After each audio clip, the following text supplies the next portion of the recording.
Let's roll. I ain't the driver, the one in the back. Feeling like Crosby, I'm turned to the max. You with, he ain't talking about nothing. Ain't ballin', babe, he can't afford a bag. These little broke ass right in the past. I come with more than half. I need my sack, rush it. You want me racks, rush it. Dress all black, rush it. So many hits, thought I had concussion. I need my sack, rush it. You want me racks, rush it. Dress all black, rush it. So many hits, thought I had concussion. Buckets. Let's roll. Ladies and gentlemen, welcome back to The Rush. It is your boy, Maxx Crosby, in the building. I got my brothers with me, Brogan Roback, Darian Terrell. We are back. We are back at it. Unfortunately, another close loss. I mean, shitty, especially against division opponent. I mean, grimy-ass game, defensive battle, 10-7, old school football. Played our ass off. I know the guys were prepared. The guys went out there and fought. Definitely things we get better at, but overall wasn't good enough. We got another loss, and it's shitty, bro. It's definitely shitty. This time of the year, especially, you should be playing your best football, and you want to be in the mix. And right now we're not, and it fucking sucks. Just got to be real with you. But ultimately, control the controllables. That's all I'm focused on. You know what I mean? Just doing my job as a leader, as a player, and being the best version of myself every day I walk in that building. That's all that matters to me. And when I'm not in that building, you know what I mean? But both go hand in hand. So overall, been incredible. Don't really want to touch too much on the game. It's long gone, and it was good. Got this weekend to get in the building and work on some things physically, and get the body back together and get some good rest. And it's been great. So, yeah, we're back at it. We had a walkthrough today, some good meetings, and kind of getting back in the flow of things again. So that's the only good thing about playing on Thursdays. You get kind of like a mini bye week to kind of reset, and then get into the second half of the year. So, it starts with one. So we got Dallas on Monday night, another nationally televised game, huge game in front of the whole world. Got to go out there, be at my absolute best, and the team does as well. And that's what we plan on doing. So, yeah, overall, it's been incredible, though, mentally, physically, the whole nine. I've been in a great place, and unfortunately, the only thing that's not going our way is getting fucking wins and losses, and that's literally my whole universe. So I say everything's great, but at the same time, I hate losing more than anything on this planet. So, it's been tough. Got to be fully honest about that. But like you said, I've been through harder in my life. I got to focus on just being the best version, the best D end in the National Football League, and continue dominating. And that's what I plan on doing, and bringing my guys with me. So, yeah, that's all I got. Well, we appreciate you, bro. Yeah, it was a battle Thursday, and obviously we're not going to spend too much time harping on it, but I did see something when I was combing through kind of like the stats and all the games through this weekend, getting the show ready today, and you guys have yet to allow a rusher over 100 yards this year. So I know we're not here for the moral victories and all that, but that's speaking to the high level you guys are playing in the rush defense. So do you mind just speaking to like where you guys are at in that front, and just what's working so well for you guys, and how that is at least something for you guys to build off of, and what's kind of like the next step from here? And then obviously we'll get moving throughout the show, but yeah, I thought that was cool to notice. Yeah. Most people might not see that. Yeah, no, that's crazy. And we are doing a hell of a job. I think we're top 5 in run defense in the league right now, just with yards per carry and stuff like that. So, yeah, we've had some games where they weren't the best, but overall I feel like we've done a pretty damn good job. I think it is different playing in this system. You know what I mean? I've been used to Pat's normal system where, I'm playing a lot of 9 technique and 7 technique and out on the edge. And this year, have honestly had to do a lot more dirty work. As far as playing in 5 techniques, 4 techniques, things of that nature. I just, obviously as being a pass rusher, I want to be on the edge every play. But there is some good things to it, and I feel like it's allowed me to expand my game. Some people have their opinions on, certain things, but for me, like being able to evolve and play and show people I can dominate in a 5 technique, and show I can dominate tight ends every time they line up against me. Doing that has been a little bit different, but it's also been awesome. You know what I mean? I'm getting a shit ton of TFLs. I think I'm up there again in TFLs and run stops and things like that. I'm top 3, I think, in both of those, which is just showing people like, people always gonna have their opinion. You talk about, people talk about pressures and these and that. Like I've done that. You know what I mean? I've led the league in pressures. Always been a top pressure guy, and I'm still, you know what I mean? I'm getting pressures, but I don't have as many opportunities as it's been on early downs, which makes it a little bit more difficult, especially in a 5-tech and things like that. But overall, if it helps the team win, that's all I care about. And we're playing really good run defense, and that's helping the team overall. So whatever I got to do to help us win, that's what I'll do. I don't give a damn if I got to cut my fucking pinky off and throw it through a motherfucker's face. If that will help us win, I'll do that as well. So, like, ultimately everyone's going to have an opinion, but I know I'm disruptive and I'm healthy and I'm flying the fuck around. I feel great. And just got to keep, continuing that. But, yeah, it's a credit to everybody involved on the defensive side, from the defensive front. It starts with us and, guys doing their job. And I feel like that's why we played really good, just complimentary, run defense so far. For sure. I don't want to do your dirty work no more.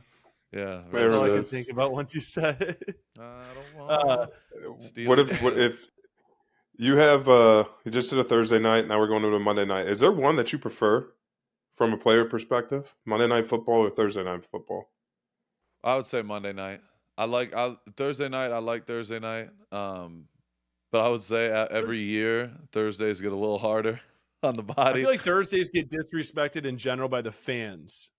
See, I like Thursday, but like you said, sometimes it's tough because you're literally back at it 4 days after a straight car crash. You know what I mean? So it's like physically, like I said, like every year it gets a little harder doing Thursday. It is what it is. You got to get mentally right.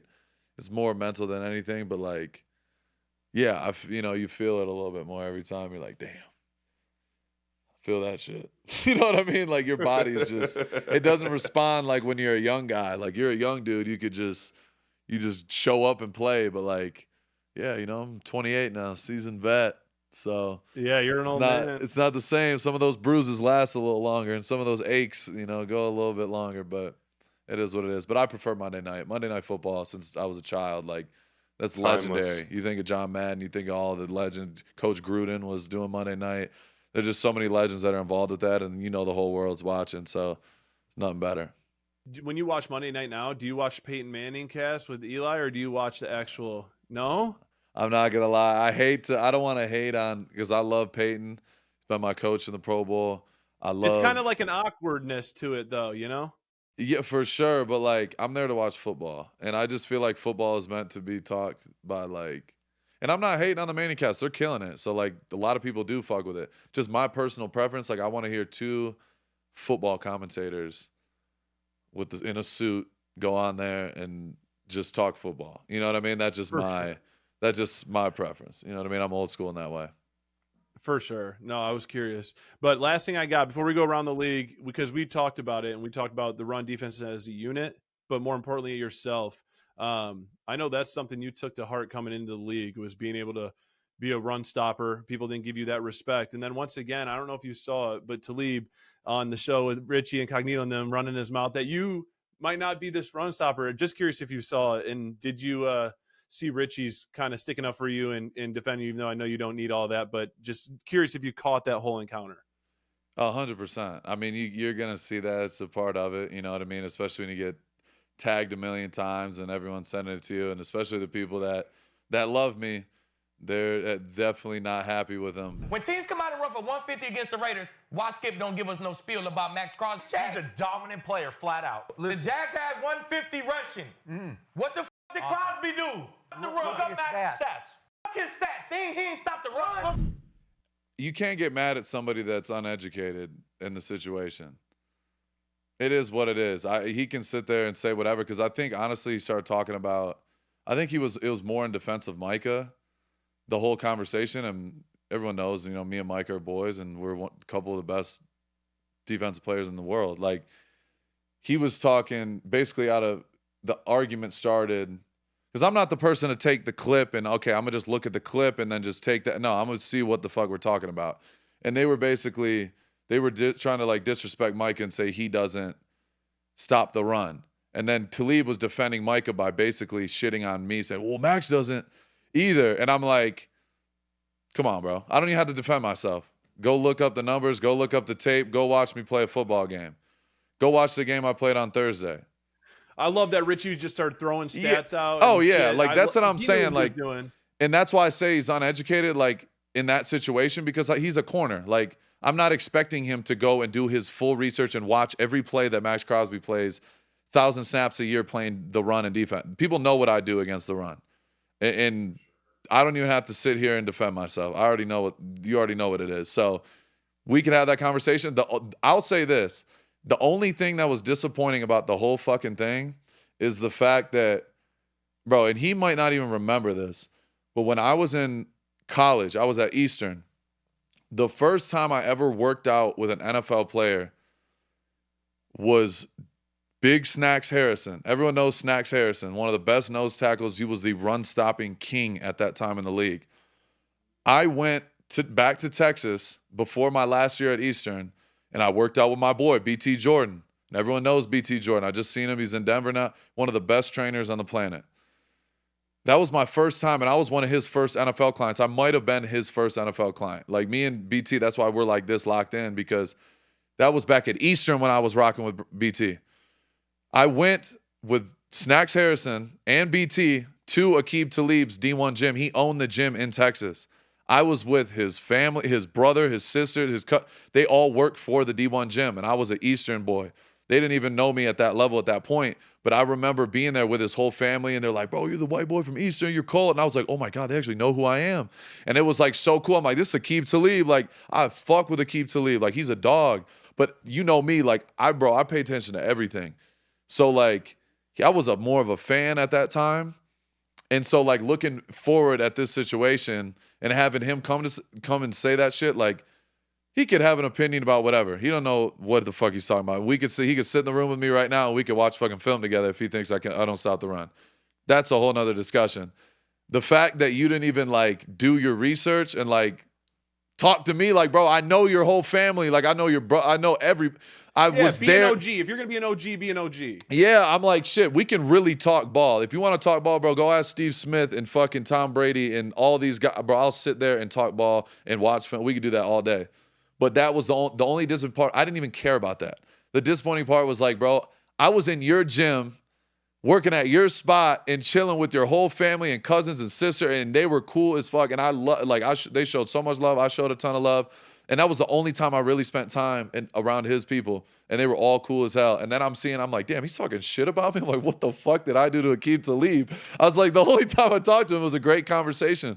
So, Aqib, if you are watching this, you could clip this shit right now.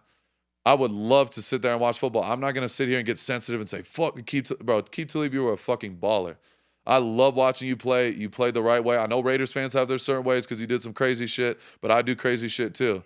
But if you want, you did some crazy shit, but I can't sit here and say I haven't done some crazy ass shit. I've done it myself. And that's why the Raiders fans love me too. So, like, it goes hand in hand. So if you want to sit down and talk ball, and you could literally come to my beautiful home. I got more space than I need. We could sit there and we could fucking watch fucking film, and we could sit there and I could show you why I'm the best run defender in the NFL. But that's for another time. But I do respect the hell out of him, but it was just disappointing. I'll just wrap it up like that. Well, we appreciate you speaking Keeping on it it real. nonetheless. Yeah, for sure. We appreciate Proud it. of And you. hopefully this is an open discussion for Talib to come on the show and be a friend of the show and let you guys chop it up. So, all right, guys, real talk. The older I get, the more I feel it. My knees pop, my ankles pop, just like bubble wrap every time I stand up and recover from a lift or just playing pickup basketball. Either way, recovery is tough and it takes a lot longer than it used to. That's when I started using Bubs Naturals Collagen Peptides, and man, it's been a game changer. I mix it right into my morning coffee, no taste, no clumps. And within a few weeks, I noticed my joints don't ache as much, and my skin's smoother, and even my hair is thicker. It's like hitting rewind on all the little ways your body starts to slow down. And this isn't just any collagen. Bubs is clean, no sugars, no junk. It's NSF certified for sport Whole30 approved and sustainably sourced from grass-fed, pasture-raised cattle. Yeah, that's why it's trusted by so many athletes and voted the best collagen of 2024 by Health.com. Plus, I love that it's a brand with real heart. Bubs was created to honor Glenn Bub Doherty, a Navy SEAL and hero who gave his life saving others. The company donates 10% of all profits to charity in his name. So you're not just taking care of yourself, you're giving back too. So if you want to live better, longer, get on it. Let's go. Head on over to bubsnaturals.com and use code THERUSH for 20% off your entire order. That's BUBSnaturals.com, code THERUSH. Support your body and support the show. Let's go around the league, bro. But instead of you starting us off, I'm starting you off because not only was that disappointing from Talib making those comments about our brother over here, but also disappointing is Dylan Gabriel and his performance. Is it time for Shedeur Sanders? I need to know from a fellow Browns guy yourself. You're is crazy. It time? You're crazy. Hey, next question. We're not doing Cleveland. We'll talk Cleveland ball after we play. We play them in like 2 weeks. I don't want to talk about Cleveland. Okay. Go to the next thing. Okay. Let's go Bills blowout, D. Yeah. All right. So Bills get blown out by the Dolphins. Okay. 30-13. Did anybody see this coming? And I mean, the whole slate. Does anybody see the Bills going down to the Dolphins in that fashion? I'll say this, Max. Josh Allen hasn't been MVP so far this year. I know he's not the problem, but I feel like the way the defense has been struggling, I'm going to use the word struggle because I felt like in preseason we saw that they couldn't really stop a nosebleed, and it's kind of carried over into the season, unfortunately. But they don't have Josh Allen on the other end being able to like even them out or balance them out, so to speak. He's not being able to be the Superman, make those crazy ass plays. Exactly. I sure as fuck didn't see this coming. I don't know if a whole lot of people did, but good for Mike McDaniel and the staff, bro. Yeah, it's honestly, I'll keep it short and sweet because I haven't sat there and watched all Buffalo's film and shit. We don't play them this year. You know what I mean? I will say this. Just a week ago, they just beat the Kansas City Chiefs in a really fucking solid game. I just feel like they kind of were hungover and hit a high. They put everything into that game, and I feel like they just came out and they didn't play a good game. And it's the NFL, bro. They still got Jalen Waddle, and they still got Achane, and they still got – and when Tua plays well, he can sling it. Like, you know what I mean? So, like, it's the NFL. You got to do it every single week, and I just feel like that's kind of what it was. They've had some ups and downs. Their defense has struggled, yes. They've had some injuries, yes. But overall, you got Josh Allen. They still have a lot of their core guys. I'm not worried about the Bills. And, of course, yes, that's a bad loss. And they've had two of them. Like, they had Atlanta out of nowhere. Until the fourth quarter. Yeah, they got – Atlanta smacked them too. Like, they got smacked by Atlanta and they got smacked by them. And it was kind of surprising. But I think Buffalo is just one of those teams. Like, that's what's going to – sometimes that's going to happen. Like, they have a standard – people in Buffalo know what it looks like when they're playing like they should. They got Josh Allen in his prime still. They got more than enough. They're going to be fine. They're going to respond this week. You know, they're taking all the heat. They're going to have a good game this week and dominate, and everyone's going to be like, okay, they're 7-3 now. They'll be fine. It's just what comes with it. The Chiefs, you've seen the Chiefs go through it, have some bad lot. They're still the Chiefs. You know what I mean? So I think I wouldn't freak out. I wouldn't freak out. Yeah, I think you could see it was just trending that way, in that direction, I should say, the last few weeks. And like you said, it is the NFL. At some point, you're going to meet it onto a head. And I think that's kind of what happened down there in Miami. So I'm with you, bro. We'll see what happens and what shakes out. But, Darian, I know that wasn't in the book for the weekend. I know that was a tough one. That was crippling.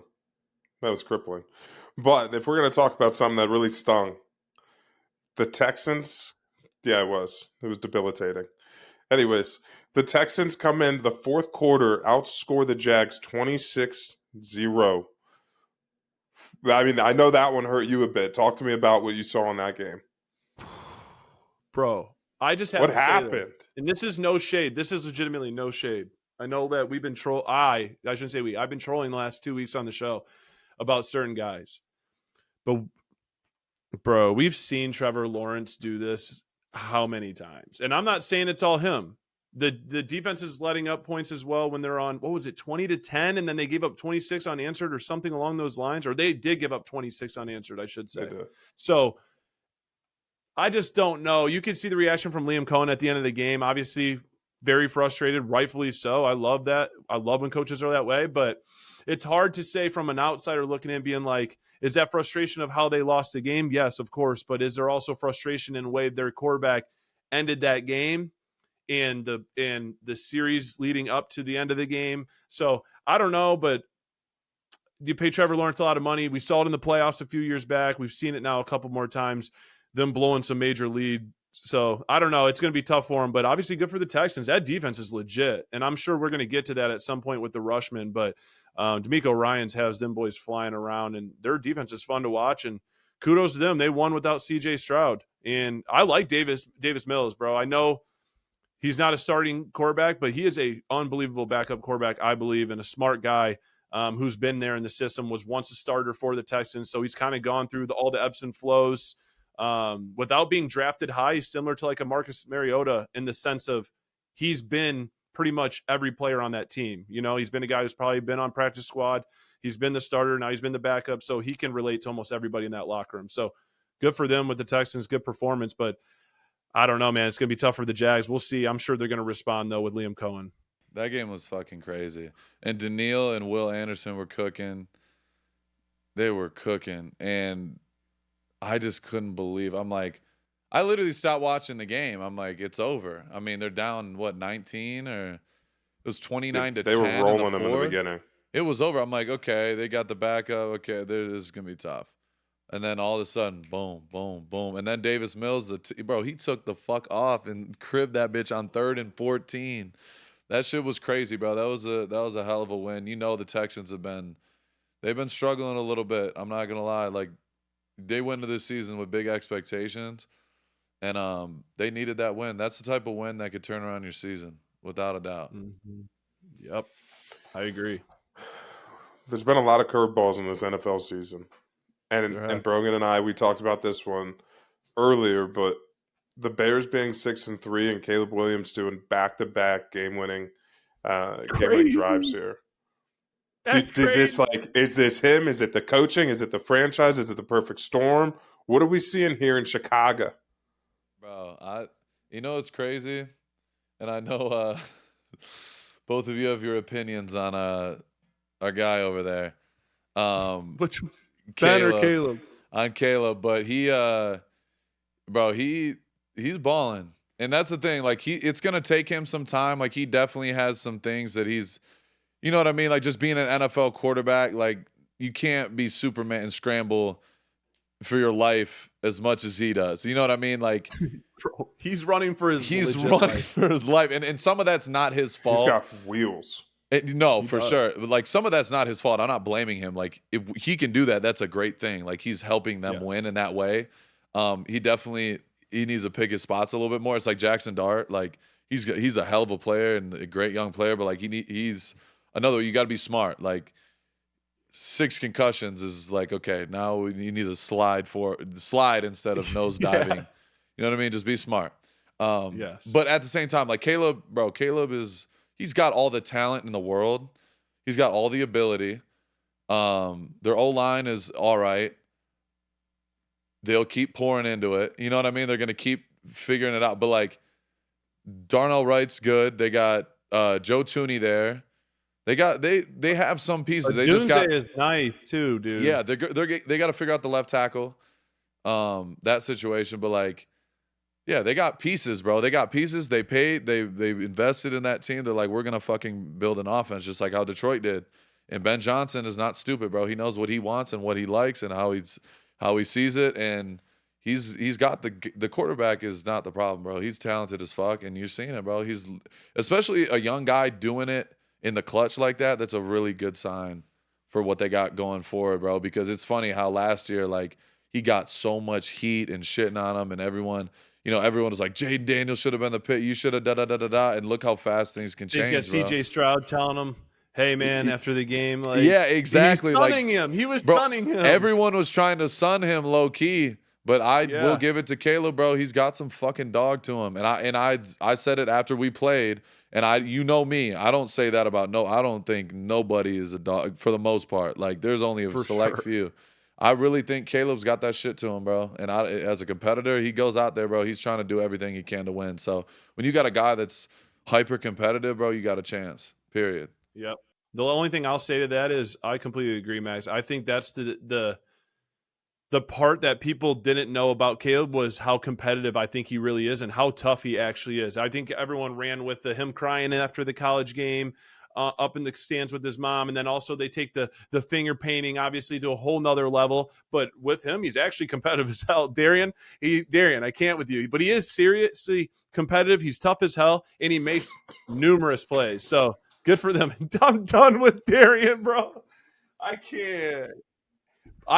Also, I will say this. It is interesting to see because sometimes during the game, you almost see Ben Johnson because they're constantly flicking the camera to him after any time Caleb does something good or bad. And you can almost see, like, as a fan, you're like, does he really trust Caleb? Does he want to get his own guy? And then Caleb starts, it's almost like Caleb's developing throughout this season, right? Like he learns after a bad play, then it doesn't happen again. He makes the right play. So I think it's cool to kind of see, that whole thing play out, series after series, game after game. And I think he is developing into a really good quarterback. So it's good for the Bears, I guess. That's great for the Bears, especially for a Ben Johnson offense. It's not going to be easy. So I give him a lot of credit. He's playing well within a new system that's very difficult. Yeah. Hey, D, I want your opinion on this. Talk to me. This is the last thing. Well, we'll talk about another line. I can't believe Dan Campbell was calling plays last night, but that worked out well. They got J-Mo involved. 44 piece. I feel like that's why he took over play calling low key. Like the first half, J-Mo didn't get the ball until like 4 minutes, which I know he was calling plays the whole time, but they were winning games. So from the outside looking in, it's kind of weird to be like, why would they switch coordinators? But obviously he has a pulse on the team better than anyone. What do you think, Max? Like, or Darian, like, why do you guys think that Dan Campbell decides to take over play calling when they're 5-3 at that point? Obviously they're 6-3 with that win, but shit, that seemed random for most people, I think. I'll let you go, Darren. What do you think? I think that he I don't know if you saw a couple weeks ago, he came up to the team and he goes, offense, I'm putting it all on your fucking shoulders. If it's fourth and reasonable, we're going for it. Right? Like and they came out and they produced.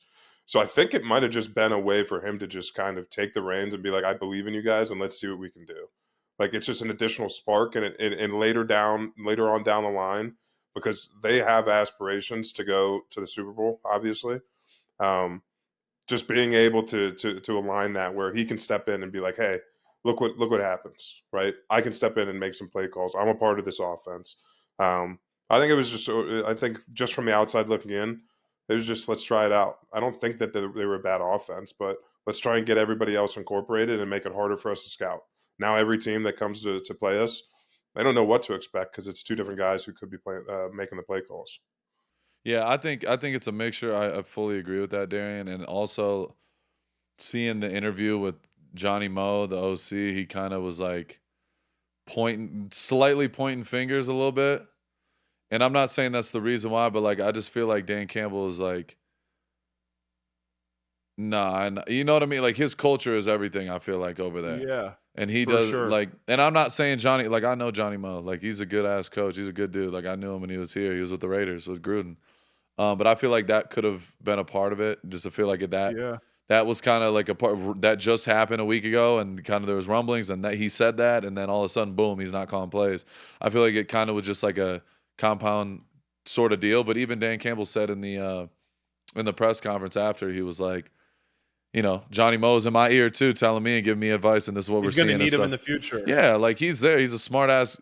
They're all smart, and they all got their hand in it.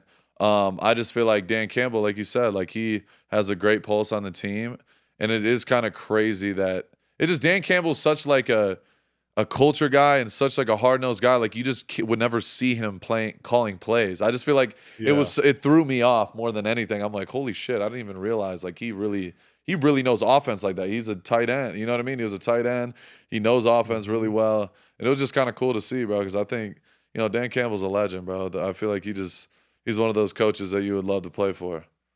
Yeah, you would never picture him drawing up or like calling plays, I don't think, to your point at all. Like, but to your point, being a tight end, I say this all the time, they know most about the offense outside of the quarterback the most. It's like the second most overload. Think about it. Routes, protection, all the above. They got to handle it. They got to know it. And that's basically doing O-line, receiver, and quarterback's jobs at once. So definitely a lot of respect there for Dan Campbell. The last thing I want to talk about in the NFL, Darian, MVP race. Obviously, we talked about Stafford. I think Drake May deserves some love and attention as well on that. I would love to hear who you guys think. But one thing I feel like that needs to be done is that they should come up with a golden arm trophy in the NFL. How they just came out with the offensive linemen and the tackles just came out with an award. I believe Deion Dawkins was part of like the person in the movement of getting that together for this year. But I feel like they should do the same thing for quarterback. Take the absolute dog of quarterback of the NFL, and he's number one that year, and take them out of MVP race or keep them in there. But it's just turning into it's a quarterback race for MVP. And there's a lot of guys like Jonathan Taylor who deserve to get some recognition and be up for the hunt. And the same thing goes for Heisman. We talk about this every year. Whoever wins player of the year the night before wins the Heisman the next night. And 9 times out of 10, it's a fucking quarterback. If you look at MVP, it's 7 guys and 5 of them or 6 of them are quarterbacks. So my point in saying let's get a golden arm trophy out here is let's get the other guys some recognition and go from there. Are we down? Can we get a fucking thing going on here? A little movement? I'm in. Yeah. Hopefully it separates it. You don't like Max doesn't like any quarterbacks getting low, so he's out. No, he's like, fuck him. I'm not saying. What do you mean? I'm against your point. I feel like it should be like quarterbacks are gonna win MVP because I mean, realistically, quarterbacks are the most important position in the game. Anyone says anything else, I don't care what position you play. Everyone knows that quarterback's the most important. But like pass rushers, like right there, and in my opinion, it's right there. But it's right here. So it's like you have pass rusher. You know what I mean? There's levels, but like the MVP is the quarterback. Like that's a normal thing, unless you got a guy who's running for 2K or whatever. Like Jonathan Taylor's doing some crazy shit over there, and you got to give their O-line a lot of credit too. But like Jonathan Taylor's balling, bro. So like, in defensive players, bro, there's a lot of fucking defensive players that you know what I mean, changed everything. You know what I mean? So for sure. See, yeah, you got to take all that into consideration. That line though, you guys would bump right up there in line if you get the quarterbacks right out of the mix, and rightfully so. Some guys deserve it and don't get that recognition because they can't get through the 5th best quarterback in the NFL, who's 5th in MVP.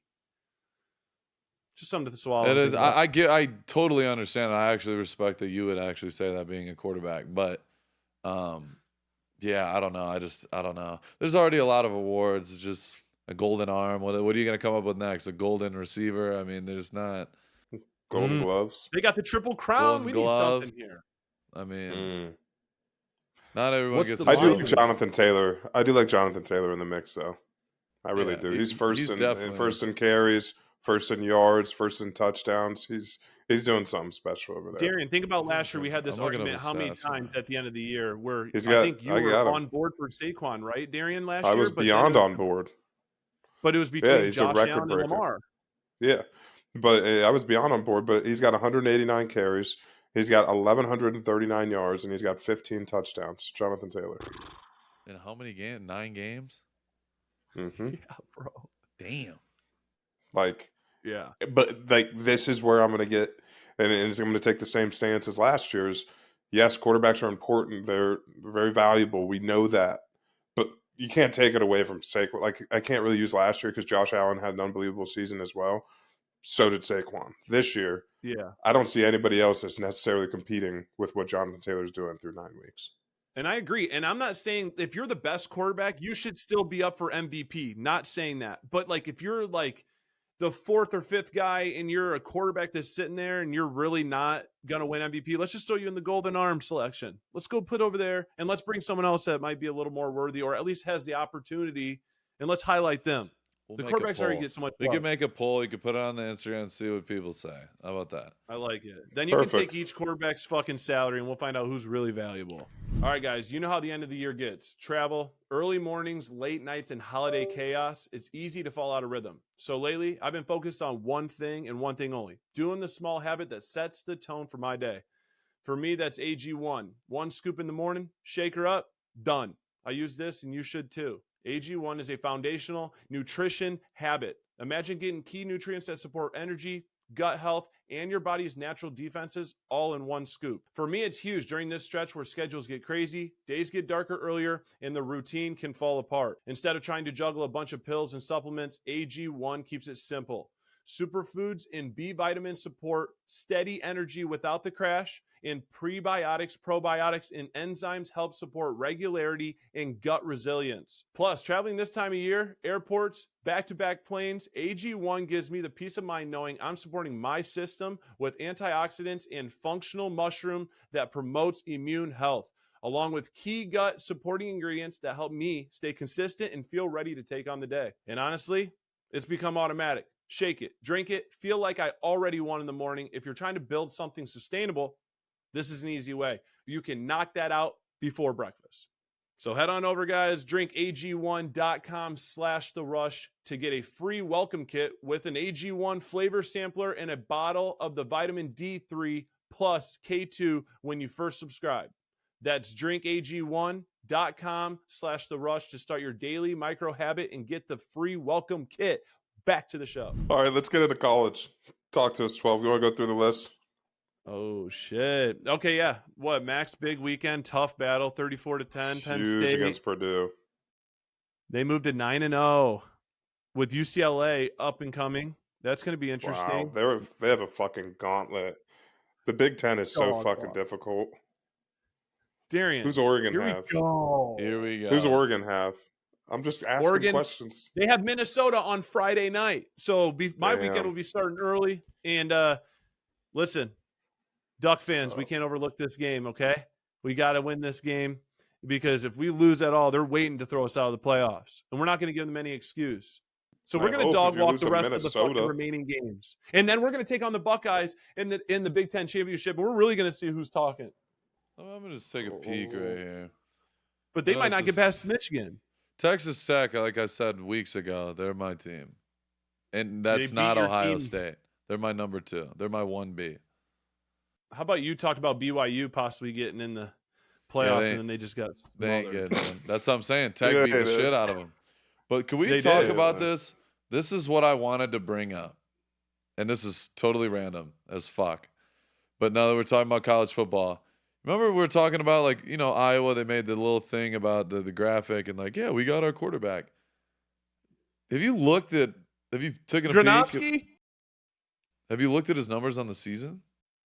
Trust me, I know. I couldn't believe this. This is a full season, right? Uh-huh. I'm not even trying to be negative.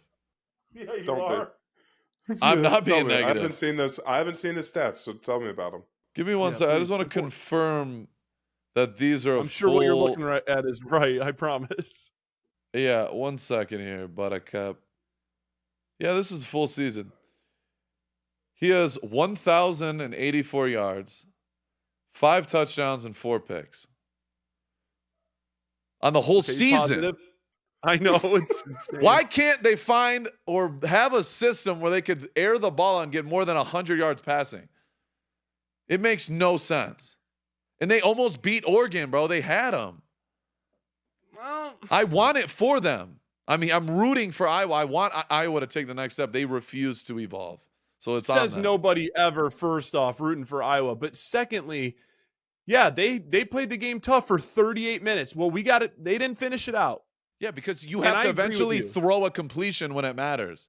Bro, did you see? You can't run power the whole game. I agree. Did you see the weather in that game, though? I don't think that was a time for Ganowski and the Iowa offense to prove anything to anyone. It was a torrential downpour. I wish it wasn't, because Oregon might have covered. And let's be honest. We know who they are, Max. We said this weeks ago. We said when this clip went viral, they are just an updated. They went to iOS and hit the new updated version of Army offense. Poop. Yes, Iowa at West Point. Yeah, for real though. That's literally though. Was there a torrential downpour the last 9 weeks? Is that why they've thrown for 1,000 yards on the whole season and 5 touchdowns? What do you mean? Julian Sand threw for 5 touchdowns, I feel like, multiple times this year in a game. In one game. He's playing Akron, OU. Oh, here we go. Now he's playing Akron. Oh, yeah. Now he's playing. They did play Akron or OU, one of those teams. Yeah, but it did exactly what they should have done. Killed them. Both of them. So you're saying we That's didn't have an okay. App State versus Michigan rerun, but I do want to say Darian does have the toughest battle of the weekend. Bama, they get the 29 in a boring victory. I will say that LSU Bama game kind of was boring for It's what we're nothing new used there. to. Yeah. And I will say you got OU Oklahoma on the calendar. That's going to be a tough one. Obviously, we've talked about Mateer here on the show numerous times. Or what are you expecting, Darian? You're in that locker room. You know the vibe. What are they talking about? What are we expecting from your squad? Reload. 12, show the wrist. Reload. It's the SEC. Every single weekend. They go LSU, weekend before South Carolina, weekend before Tennessee, then Mizzou, then Vandy, then Georgia. I mean, where's the cakewalk? Where's the cakewalk? It's in They the don't Big have Ten, them. apparently. Literally. The only off week they had is fucking they played Wisconsin, and then they got one next week against East Illinois before they prime up for the playoffs. Yeah, they got Eastern Illinois in the thick of in the end of the season. Yeah, because SEC does it right, where they will do it. They will front load the season, and they're going to give themselves a preloaded bye week right before the playoffs because they're used to going the distance. They're ready to get their bodies Maybe right. It is smart that they do that, but outside It's of genius. And Ohio So State and has there's to finish with Michigan every year, who's always a top 10 team, and weirdly plays them too good. They need to beat them this year. God, Weirdly they have plays them to. too good. Let's I see. can't wait for that. Hey, I want to ask you guys. You guys Hold obviously on. saw. Just Are we real on quick. Bama still? No, it's just like Ohio State played Grambling in Ohio University. Killed them. It's like, yeah, killed them. Eastern All right, beat keep OU. going. No, I Hey, think we lost them. Eastern won this Eastern, weekend. shout out. Yes, they did. Got the Bowling Eddie Green at George home in the down. factory. Fuck BG. Yeah, fags. For real, Fuck though. 'em. Fuck BG. And they just copy our uniforms. They put wings on their shoulder pads like we do. Freaks. Anyways, Weak. Indiana Losers. wins at the buzzer beater. Did you see Tony Toe Tap? Tony Toe Tap, Omar Tony Totap. That was Almost clotheslined insane. himself. That was on the one of the fucking greatest goalpost. plays I've ever seen. That was, bro, The tight end 2 unbelievable. plays before on the sidelines, Tony Toe Tap too. He Tony Toe Tap too. Tony Totap. That was a game. Bro, he got obliterated when he threw the ball. Somehow he fucking avatar curved his foot down and touched the. Bro, it was honestly insane. I couldn't That was believe impressive. my eyes. Yeah, it was insane. I swear his. I'm gonna refrain. But Yeah, is Indiana again? Are they gonna start slowly going downhill at the end like they did last year? Oh man, huh? Are they real? I kind of think Texas A&M should be number 2. You sound like Miles when you talk like that. Number 2, low key. Texas A&M should be ahead of Indiana. I think they're fraudulent. That just proved to me they're low key fraudulent. And I know they've never won at Penn State before in school history. And there's a lot of firsts for this squad, especially under Signetti. Last year, I think they had their first 11 win or 10 win season. They do it again. So for sure. But A&M, no one's talking about A&M, and they're quietly destroying everybody. Why are they so it's good? pretty I haven't watched boisterous. one play of Texas A&M this year. Really? They're Not fun one. to watch. Not a snap. They have some fucking speed demons. The thing is I always think that their quarterback, he's gonna get pressured and he's kind of gonna get happy feet and he's gonna break down. But dude, not one team has been able to do it. And I watch every week to try and see is this gonna happen? Because I can't put all my eggs in one basket in the playoffs and then them collapse. This kid he's stepped up to the occasion every single time. That team is they are fucking they are in sync. How about They're A&M? rolling, bro. They're fucking rolling. Yeah. It's cool to Their see. quarterback's like And Jaden seeing Daniels, A&M back bro. in the mix is kind of dope. I It's love good for it. college football. It really is, honestly. I agree. They're Max, slept you on. would love A&M them. kind of gets lost in the shuffle sometimes, but they're low key a big dog at the same time. So it's Hell kind of yeah. cool to see them back with relevance. You know what I mean? I root for them. I want them to do well. Bro, Mike Elko has them boys playing defense, which is why I say you would love watching them play. That's what I think the only reason I say they should be 2 over 3 is because if you line them in Indiana up together, which hopefully we do see that at some point, it just seems like they're too tough. Mendoza, okay, we got to talk about this really quick before we move on. Please. Mendoza's name is insanity, but also that he has another brother, Mendoza, who's the backup, and they're the Mendoza brothers. Let's just move on to the next topic, but that's weird, eh? Canadian. See? Hey? Hey. Yeah. I mean, come on. I'm just saying, whoever's doing marketing for them, they should get together and start getting some T-shirts going on. Just like Buddy from Eastern. Anyway, on to the Yeah, next. okay. Anyway. All righty. What's his Yeah. name? Noah what? No comment. Darian? Anyway, on to the next. On to the next. Honestly, Here we go. You got him. I got nothing more. I got nothing more in college football unless any No, of you fuck do. no. Say it. It's How time. dare We you. gotta Okay. we gotta keep rolling. We're ready to go. All right, let's be serious here. I'm one of those guys that needs to be aware of everything in my surroundings. When I'm outside walking the dogs, when I'm hitting the gym, I tried those whole noise cancellation things, and I almost got smoked by a car because I didn't even hear it coming. So when I switched to Raycon's Essential Open Earbuds, total game changer. I use this, and you should too. They sit just outside your ear canal, so I still get that clean, powerful sound without being closed off to what's happening around me. And they're stupidly comfortable. Lightweight, all-day fit, and multi-angular hook that actually stays in whether I'm going through a workout or, like I said, walking the dogs.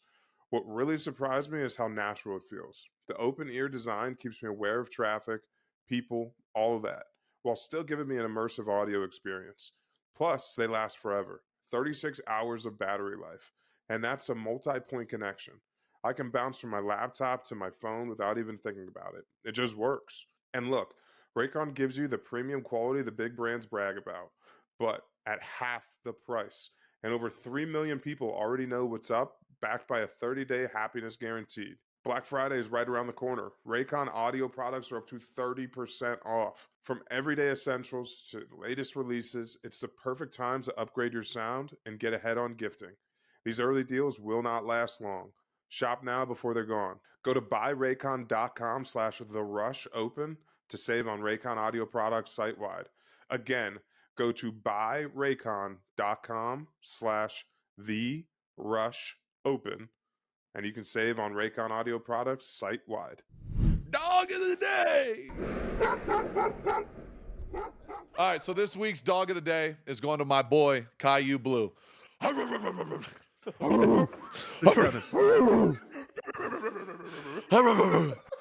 Right to it. Yeah, Caillou Blue, it's pretty simple. The guy got 2 picks, his first 2 picks of his career. He made some big plays for us. He's super talented, bro. He can fly the fuck around.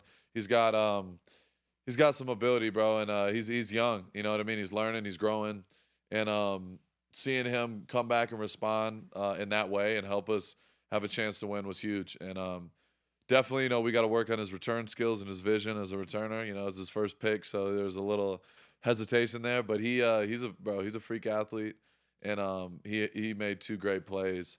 Getting those interceptions. So this one's easy. Caillou Blue, you're my boy. You're our dog of the day. Big shout out to you, brother. Congrats, Kyle. Clap. Is he and from the Ninth Island? Is he from Vegas, Max? He's Already? from Vegas. He's a Vegas resident. Went to Bishop Gorman. He's boys with Dana's son. So it's weird. It's crazy. It's kind of full circle. Shout out to Uncle Dana. 6'7"? What? Okay. What does that mean, bro? I'm not even gonna go Nothing. into that. Don't even It means nothing. don't even do it. It means nothing. Nothing.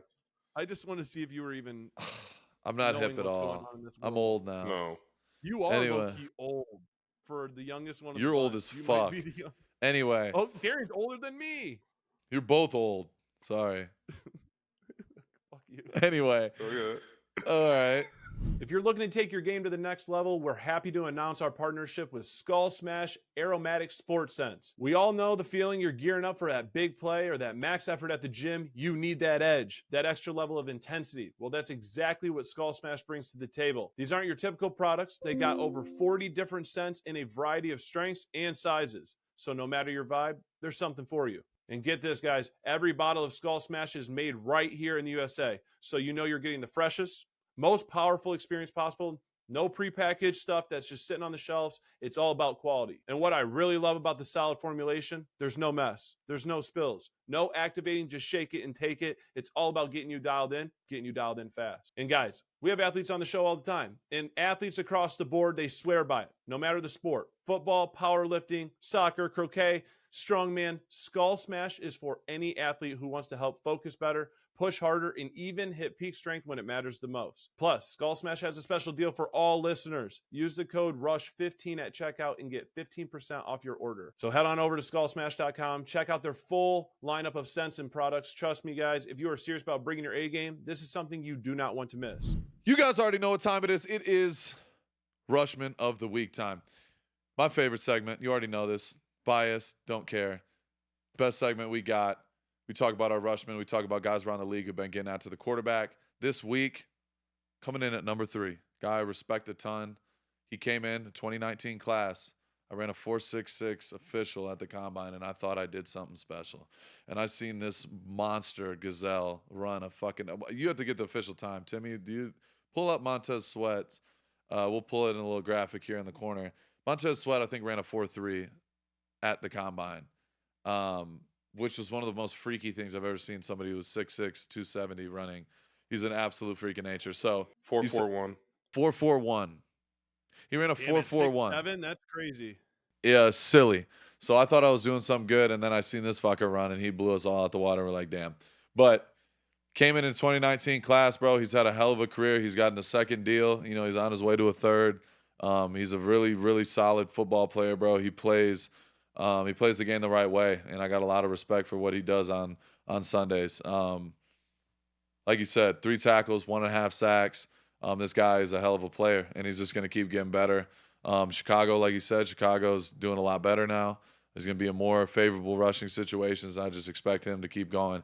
But, yeah, big shout out to Montez. Just chopped it up with him when we played versus Chicago. And keep doing your thing, brother. You're number 3 Rushman of the Week. Hell yeah. Incredible sack Sally, by the way.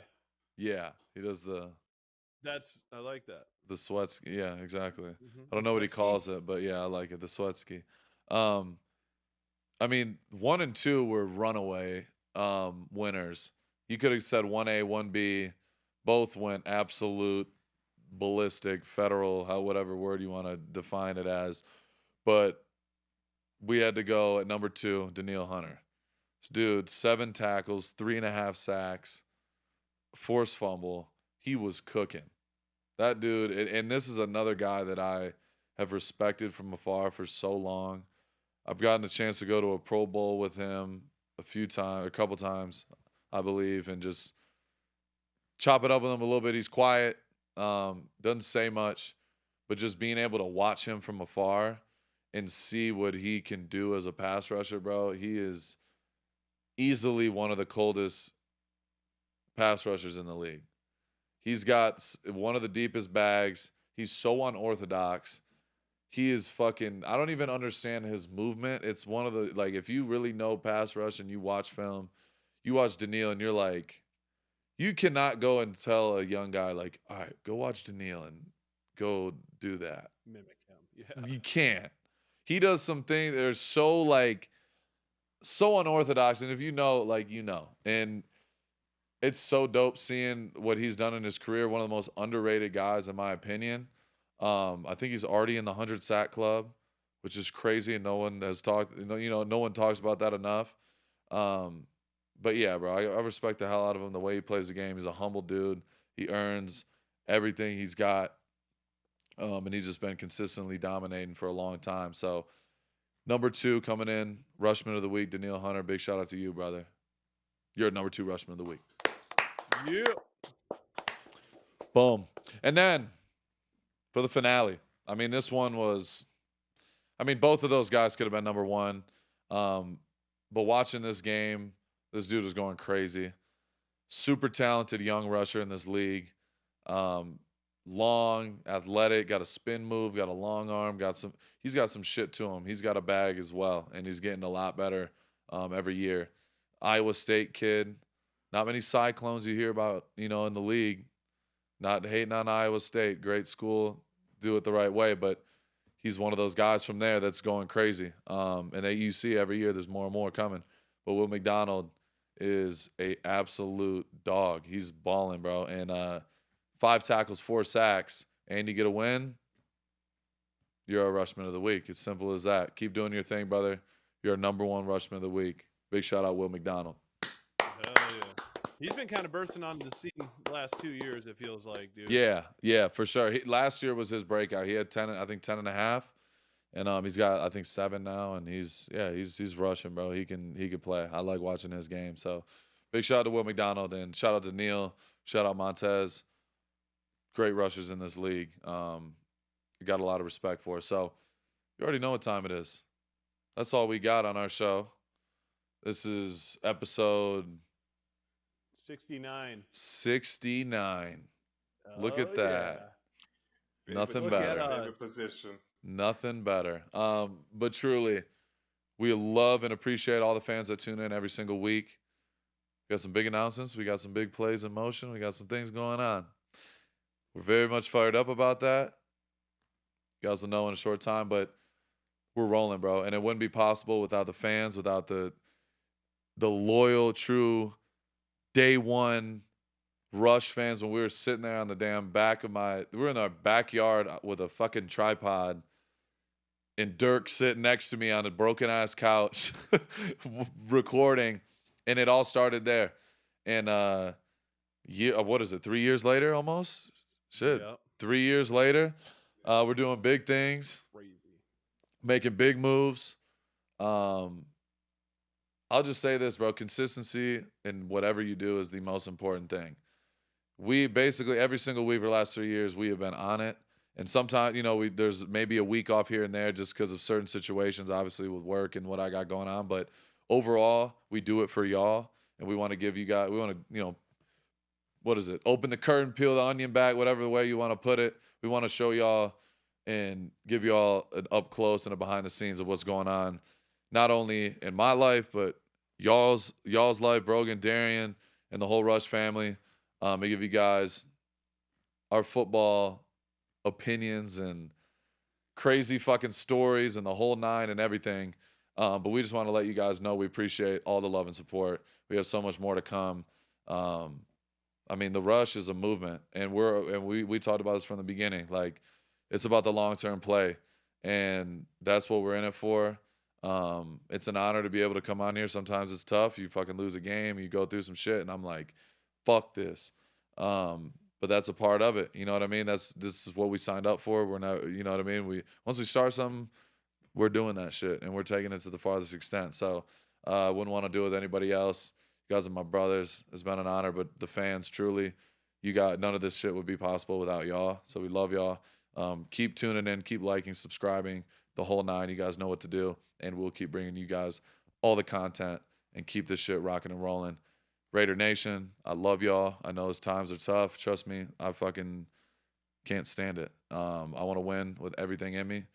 I'm going to do everything in my power and be the best version and example of winning and doing that on a daily basis. And it's coming soon. Just got to stay the course. Adversity builds who you are. You either break or you fucking shoot to the moon, and I'm going to the fucking moon, and whoever's coming with me is coming with me, and you guys are part of that. I know the fan base is with that, and it's tough. This is fucking tough, but this is where you figure out who you are. And I know I've had these conversations before, but it's not on our timing, it's on God's timing, and you got to trust the plan and process, and that's what we're going to do. And we're going to keep fucking flourishing and thriving every single day. So, again, I love you guys, the fans, everyone tuning in. This is The Rush. These are my brothers, Darian, Brogan, my fucking brothers. We love y'all. We'll see you next week. Peace. I ain't the driver, the one in the back. Feeling like Crosby on top to the max. You with, he ain't talking about.